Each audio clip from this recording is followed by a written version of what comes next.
Thank you.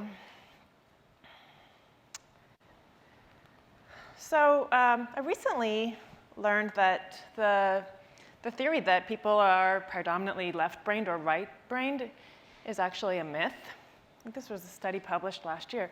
And that was a big relief to me. I'm really glad I'm using my entire brain.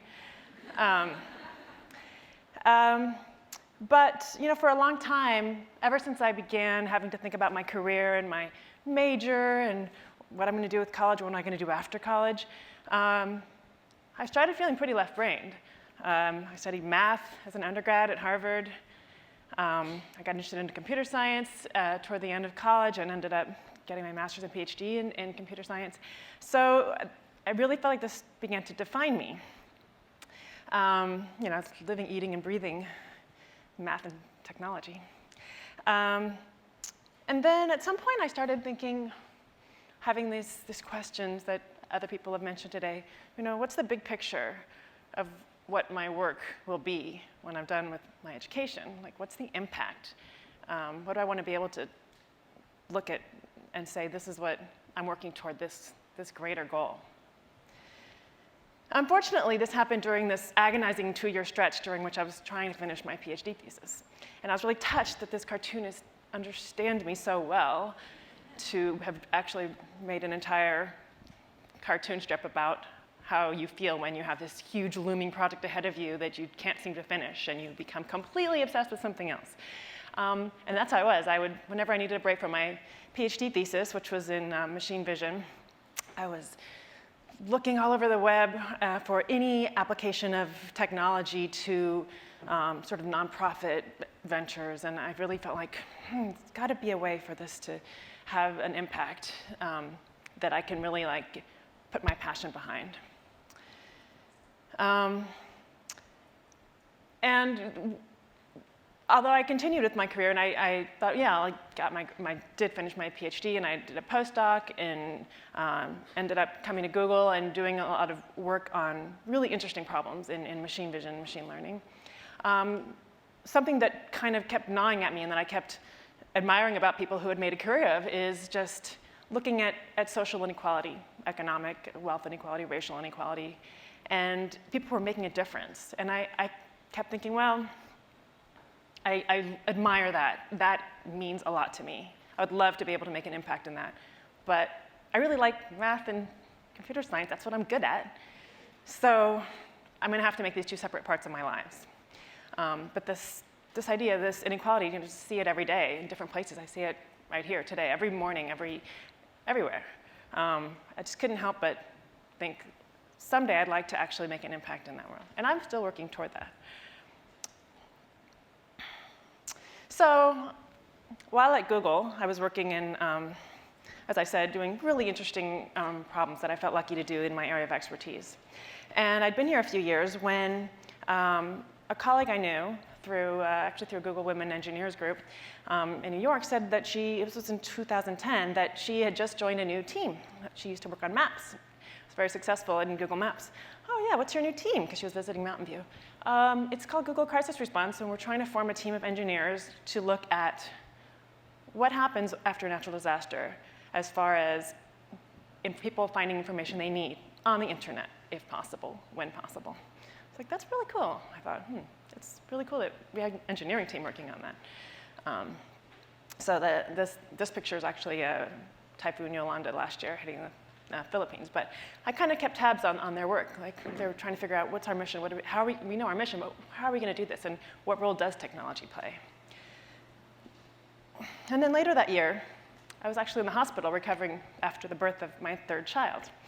And it's 2010, August, and I don't watch TV at home because we don't have it plugged in, but in the hospital room, I put the TV on, and there were floods in Pakistan that summer that actually covered about 1/5 of the country.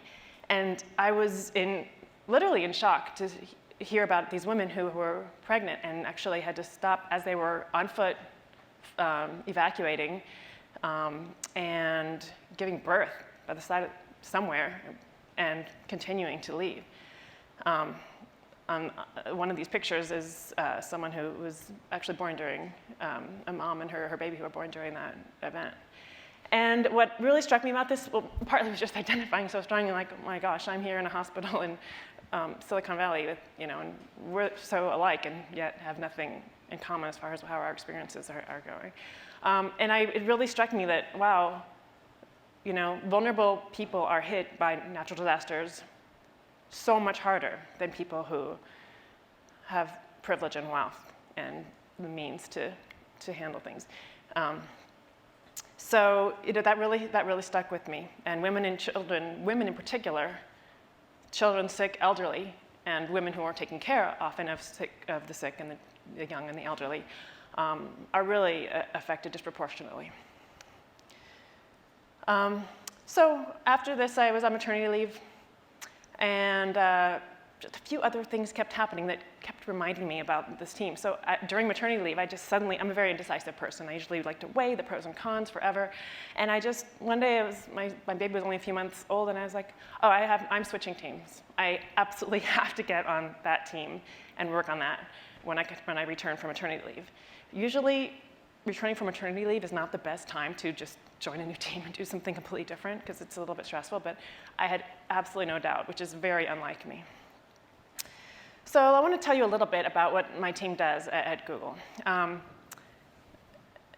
first thing that I want to say is that we're still working toward, I told you something that really gnaws at me is this idea of social inequality, and I don't think we're there yet, but I think there are many opportunities for technology to make a difference. And I often question, is technology just something that, like everything else, empowers the privileged and disempowers the underprivileged? But there's another half of me that thinks, no, it's powerful and it's possible, and we have to keep working on these problems. So here's the first question. Are people even able to use the internet after a natural disaster? Isn't everything just dysfunctional? And that is true sometimes. That was true, say, last year after the Philippines typhoon, that really very few people were able to use phones to do anything, to actually connect to the internet. Not to mention that in a lot of countries, even if people are starting to have access to smartphones, they may not have the ability to be able to afford data plans, or there might not be any connectivity in their area even before a disaster hits. These are all pretty important problems, and actually we have a team at Google that's focused completely on internet access in parts of the world that don't have access. And that's really important work. On the other hand, we're a tech company, Google, and when people do have access, and can actually have a phone that is charged and the internet is available, which it turns out can be true in some situations. These are graphs of traffic to Google from a location directly after a natural disaster. And you can see in Haiti, clearly it took a few months to get back to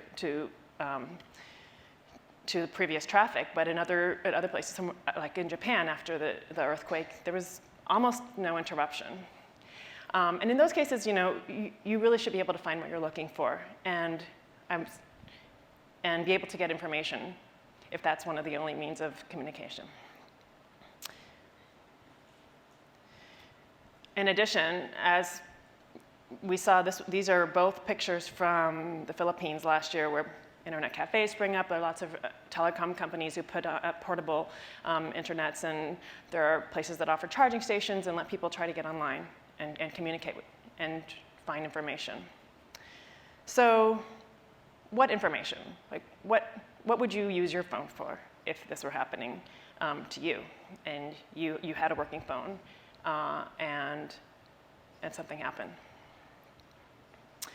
So if you think about where information comes from these days, it comes from a variety of different sources, and the burden's on you to decide what you're going to look at, what you're going to pay attention to.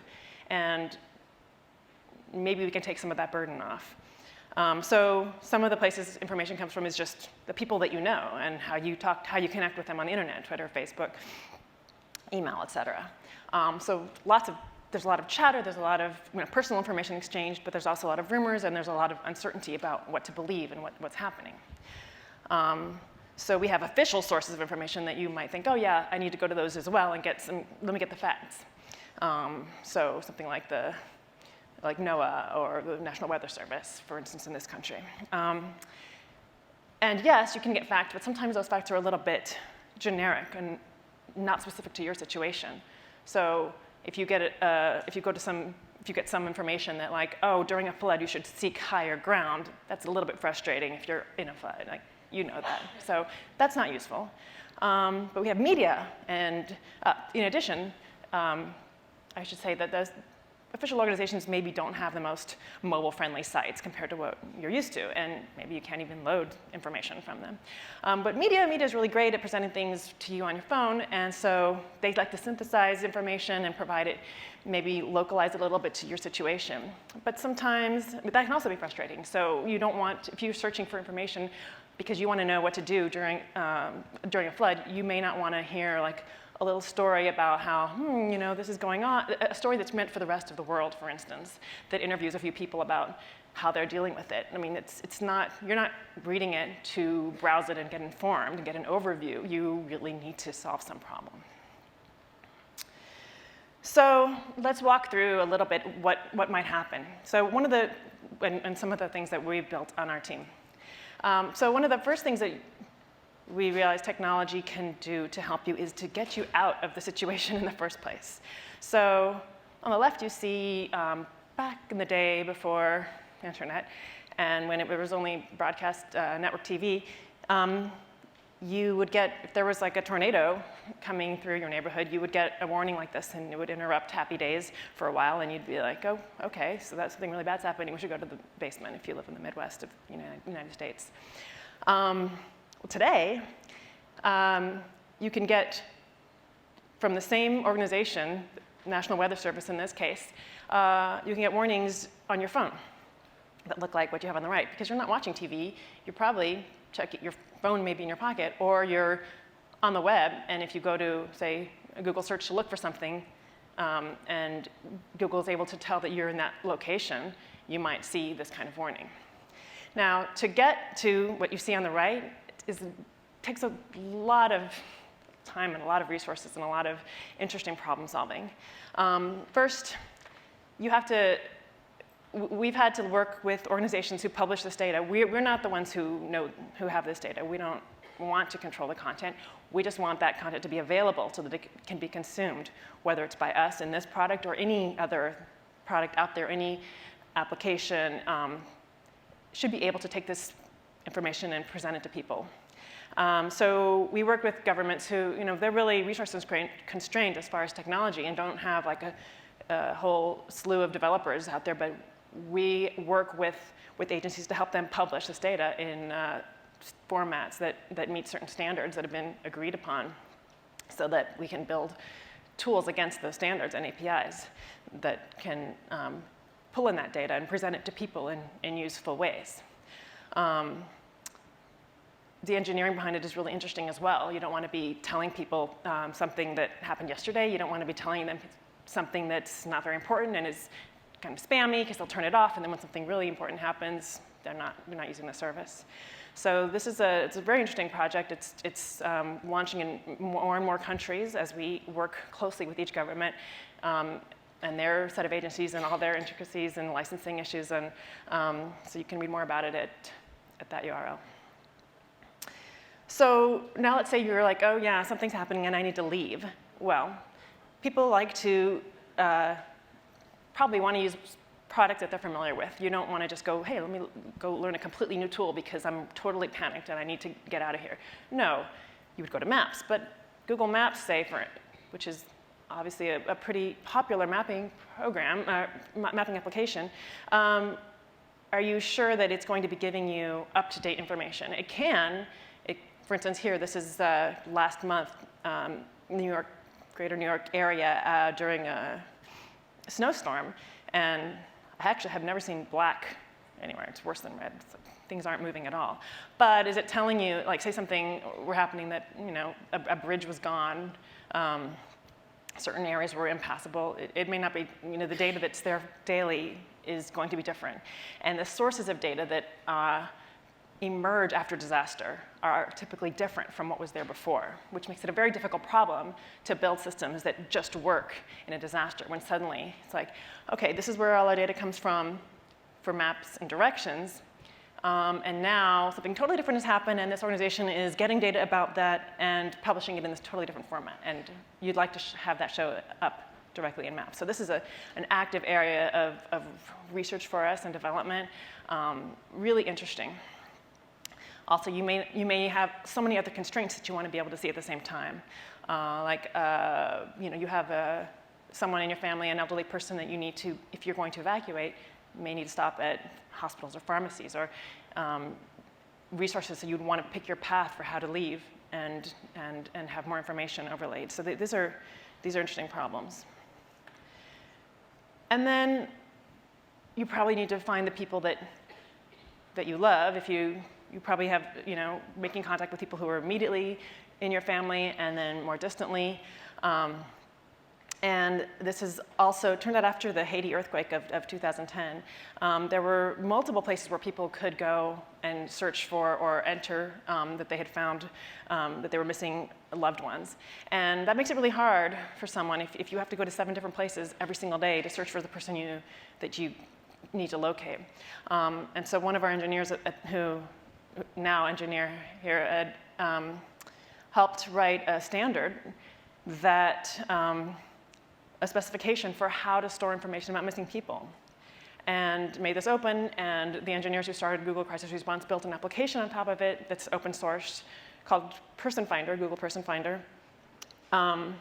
to be able to have different places, different organizations build against the standard, share data, so that if I put information in one place, someone searches in another place. If they're sharing data, then you'll be able to see that, yes, your aunt or uncle has been found and they're fine, and you can stop searching. And every year, new technology is built on this standard. It's really interesting. After Japan, people were posting signs looking about, have you seen this person? And people were taking pictures of those signs, posting them on the web, and crowdsourcing the transcriptions and using the API for Person Finder to enter them into the same data store. After the floods in Uttarakhand last year, government agencies were going to relief camps and writing down by hand people who were there. And then those were being posted on the web and transcribed and entered in. People were building apps, mobile apps and SMS interfaces to be able to all exchange this data. So this was a really good example. If you want to learn more about it, go to this URL, of how standardizing data and building open tools on open standards can improve the experience of people trying to find information after disasters. So those were just some example questions that you might have after disaster, but I actually have never been in that sort of situation, and I think a lot of us who work in this space don't have firsthand experience. And as a team, we realized this, and we decided, we really need to go educate ourselves. We think we have these clever solutions and answers, but do we really know what people need?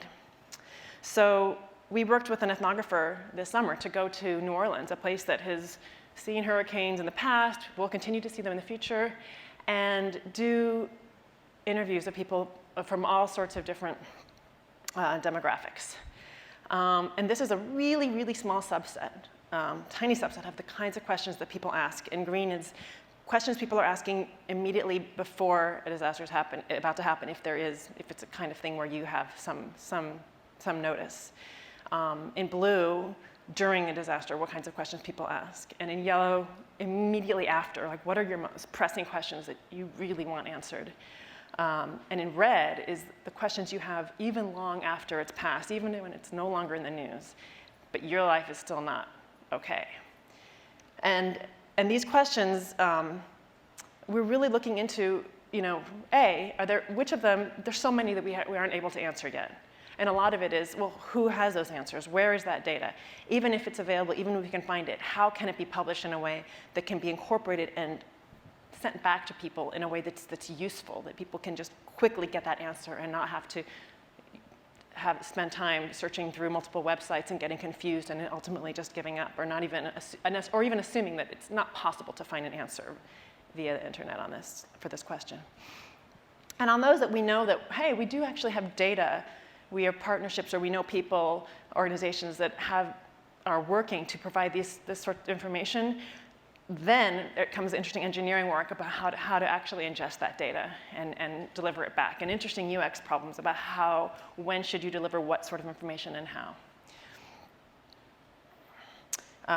Also very interesting in here is thinking about not all information is good information. If it's stale, if someone tells you, oh, there's a water shortage and this is where you find water, but it just ran out of water, and you go there and you drag all of your children, and that's really bad information to have given someone.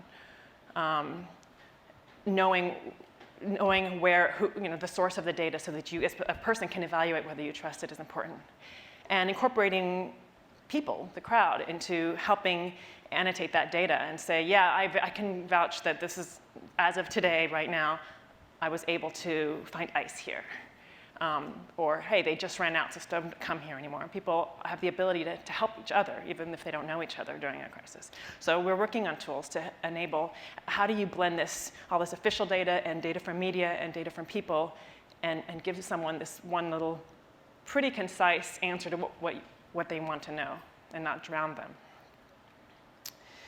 We're also, some of our work that our ethnographer did in New Orleans was very interesting in trying to kind of broadly understand how people are using the internet, if they are or not, how they're finding information.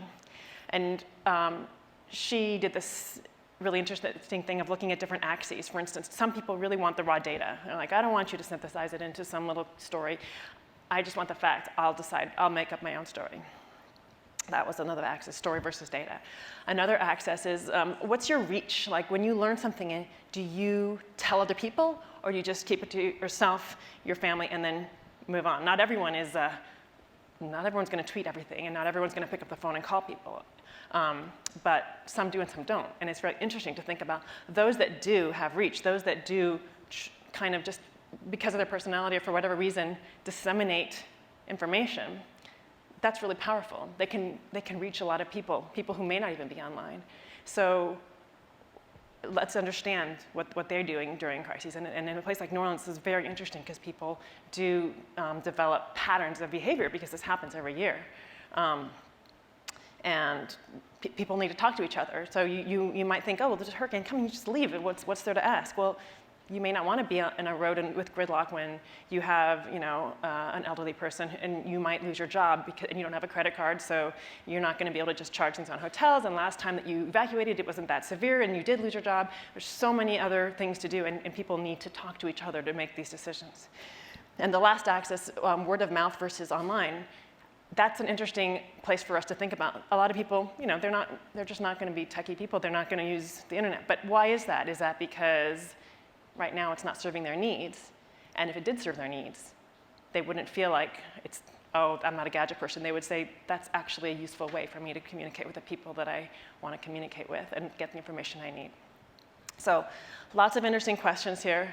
If you want to know more about our team, visit this site. And looking forward to seeing this space grow. There are a lot of problems to work on, and I do hope that at some point we can make a difference, and that technology can be used to actually help people, not only those who are privileged enough to have the best phones and the best data plans and live in the Silicon Valley of the world, but those who don't. Thank you.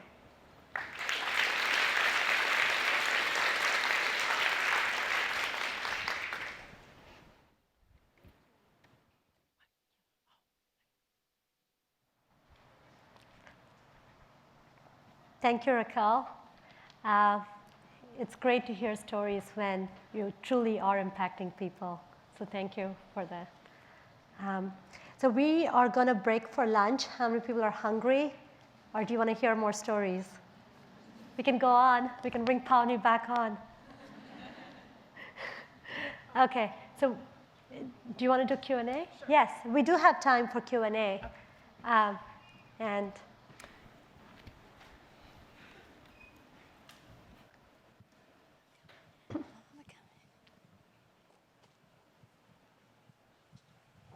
Hello. I'm interested in how you protect against personal information when people don't want to share it, their whereabouts or what have you, even in a crisis situation. Good question. This has come up a lot with what I talked about Google Person Finder. So the way that that application works is that everything's public. There's no, you can go in and enter that you found someone or that you report yourself, I'm okay. And someone else can go in and do the opposite. And the way that we have dealt with that is instead of making it a closed system and requiring, it really wouldn't meet the purpose if we said, no, you have to log in order to go search for, search for someone. Not everyone's going to do that. You just need to get the information as fast as possible. So we put in a lot of infrastructure for spam detection in the back. Some of it is semi-automatic, some of it's automatic, but a lot of it is manual. So we try to build really systems for people to quickly look through and flag things that may be spammy. And unfortunately, even in times of crisis, people do think that it might be a good time for a practical joke. But we're really clear up front that this is public and it'll expire in a few, there are actually expiration dates on every record ever entered and every post ever entered. It's part of the protocol, it's part of the specification. And that's how we've dealt with it. I think it's really interesting to think about how those problems will come up with many of these other things. So, for instance, you wouldn't want to require someone to sign in to Google just to use any information, get any information. Absolutely not.